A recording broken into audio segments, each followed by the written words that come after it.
মৃত্যুর 4 মাস পর কবর থেকে ওঠানো হলো এক গৃহবধূর মৃতদেহ। রবিবার সকালে কলকাতা হাইকোর্টের নির্দেশে ম্যাজিস্ট্রেটের উপস্থিতিতে রঘুনাথগঞ্জের তেঘড়ি হাজিপাড়া এলাকায় ওই গৃহবধূর দেহ তোলা হয়। তারপরে দ্বিতীয়বারের জন্য ময়নাতদন্তে নিয়ে যাওয়া হয়। কবর থেকে দেহ ওঠানোর ঘটনায় এলাকায় ব্যাপক চাঞ্চল্যের সৃষ্টি হয়। কবরস্থানের কাছে প্রচুর মানুষের ভিড় লক্ষ্য করা যায়। পুলিশের উপস্থিতিতে কড়া নজরদারির মাধ্যমে দেহ কবর থেকে তোলা হয়। উল্লেখ করা যেতে পারে, গত 29 এপ্রিল 2025 তারিখ রঘুনাথগঞ্জের তেঘড়ি এলাকার ফাতেমা খাতুন নামের এক গৃহবধূর ঝুলন্ত মৃতদেহ উদ্ধার করা হয়। তাকে আত্মহত্যা বলে চালিয়ে দেওয়ার চেষ্টা হলেও সে সময় মহিলার মৃত্যুর ঘটনায় তারই স্বামী এজাজ আহমেদের বিরুদ্ধে খুনের অভিযোগ করেন মৃতার বাবার বাড়ির লোকজন। গৃহবধূকে খুন করার পর ঝুলিয়ে দেওয়ার অভিযোগ করেছিলেন তারা। বিষয়টি নিয়ে কলকাতা হাইকোর্টের দ্বারস্থ হন মৃত গৃহবধূর বাবার বাড়ির লোকজন। অবশেষে রঘুনাথগঞ্জের বধূর দেহ কবর থেকে তুলে দ্বিতীয়বার ময়নাতদন্তের নির্দেশ প্রদান করে কলকাতা হাইকোর্ট। 4 মাস পর দেহ উঠিয়ে দ্বিতীয়বারের ময়নাতদন্তের নির্দেশ দেওয়া হয়। আজ রবিবার সকাল সকাল দেহ ওঠানোর ব্যবস্থা করা হয় প্রশাসনের পক্ষ থেকে। মৃতদেহ ওঠানোর ঘটনায় এলাকায় চাঞ্চল্য ছড়ায়, প্রচুর মানুষের ভিড় জমে। অভিযুক্ত স্বামী এজাজ আহমেদকে সঙ্গে নিয়েই দেহ কবর থেকে তোলা হয়। কবর থেকে দেহ তোলার সময় পুলিশের কড়া নিরাপত্তার বন্দোবস্ত করা হয়। 10 দিন আগে এজাজ আহমেদ 1 নম্বর আসামির সাথে ফাতেমা খাতুনের আমার বোন তার বিবাহ হয়। বিবাহিত যে পণের দাবি, সে দাবি দেওয়ার পরও দিন দিন মানে অত্যাচার ওদের বাড়তে থাকছে।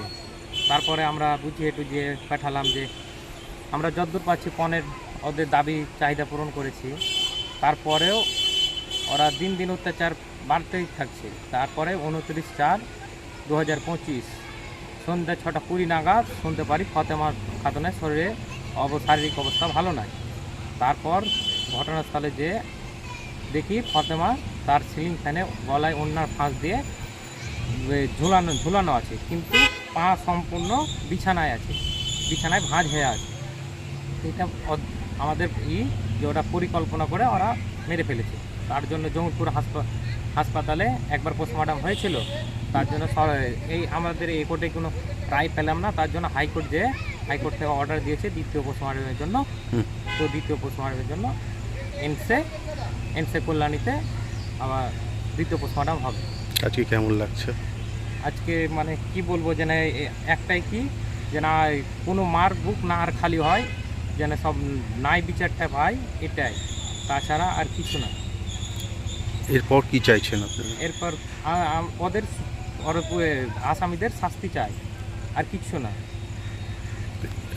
হাইকোর্টে এখানে আমরা তো রায় পেলাম না।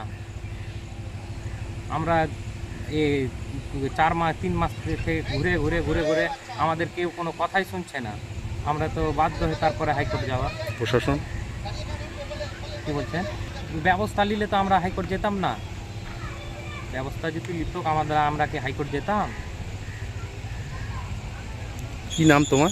আমার মোহাম্মদ হাসান শেখ, ঈশা শেখ আমার বোন। কতদিন আগে বিয়ে হয়েছিল? 1 বছর 9 দিন 10 দিন হবে। কোথায় বিয়ে হয়েছিল? ইসলামপুর। আর তোমাদের বাড়ি? আমাদের বাড়ি তেঘড়ি হাজিপাড়া।